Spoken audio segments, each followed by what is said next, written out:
discussion? Well, this is your official meeting for a discussion. We're here to talk about it. What I will tell you is that we are willing to talk. I would prefer to talk to each individual cart owner because, again, in a public forum, I would like I'd like the opportunity for food carts, specific questions to food carts, be for them to be able to have answered. Because, again, not all of you are in the same situation. But what we're willing to do is tell you what we know about our codes and tell you how we can. It has to be compliant to the codes that are available right now. So when you ask for accommodations, it's a matter of what is it that you're asking for? Is it compliant with the codes? So are we willing to talk about what the code says and what the code requires? We're happy to do that, and we're happy to navigate the conversations, much like we just did here now, where we could talk about the individual properties and what's different about it. I'm sorry, Denise, I'm using it. There's some that may have permits, and to understand what that means to expand is different than maybe what is on your property or somebody else who has just an interest in opening up a cart itself. But again, if there are questions about changes to the code, we're happy to take that information down and relay it to our council. But that will require us to go through the actual legislative process. So, I fondly quote a mentor of mine that says the code is pretty specific, and what it says is what we have to abide by. So I urge all you all to come in and talk to us. We want to be able to give you the right information and how to comply with the codes that we have here. If you do not like the codes or have comments about it, we will take those comments in and provide that feedback to our council and weigh those options, because I may hear from you all that you do not like the STC fees that we have here.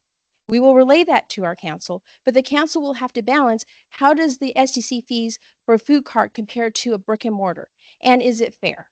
And that is something that we wrestle with often, is to understand that you have a very specific use in mind, and you have very specific needs for your businesses. But there are other businesses that we take into consideration as well, and we try to balance that. So, George, I am happy to sit here and talk to you more about it, but I want to be very clear that what we can do and why we set up this meeting as such is to explain to you what the codes say now. We will help you, guide you through the code process that's there.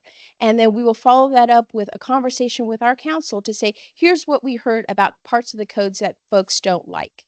But I think that allows us to put everyone on an even playing field, both food cart owners as well as businesses, because for us to make an exception means that we're not complying with our rules.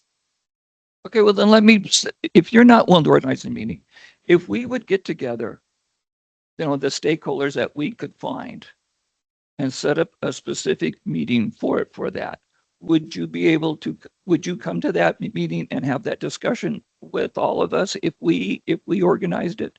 I'm happy to have any discussions you would like, George. My only ask is that you understand that there is a process for changes, and we will relay those. I'm happy to lay those out for anyone who wants to talk about it, but I will have to comply with what our codes are. So if you want to sit down and game plan how your business, how we can work with this, I'm happy to do that. But I will always respond with, here's what the code says, and this is what needs to be complied with. But yes, absolutely. Well, that's exactly what I'm trying to do. That's exactly what I'm trying to do here. Because, before, these discussions haven't been fruitful. So I'm trying to get us so we can all be on the same page. Invite members of the council. They've shown a lot of interest in this. They make the changes. So we can discuss how we can get some relief, in an organized way. Because sure, I can make my request, but, I don't know how it affects other people. They have different requests. There's people that are infected that aren't even here in this meeting. So I think, I would hope the city would recognize the situation, and you have tonight, I guess it's this morning, that we've been put in with the changing codes. And we think it's fair to the city that you would say, okay, we put you folks in a tough spot here. We got laws we have to follow, but we're going to really try to make it fair to you and the other, citizens of the city that want to come to our food carts and and so that's why we're asking for this a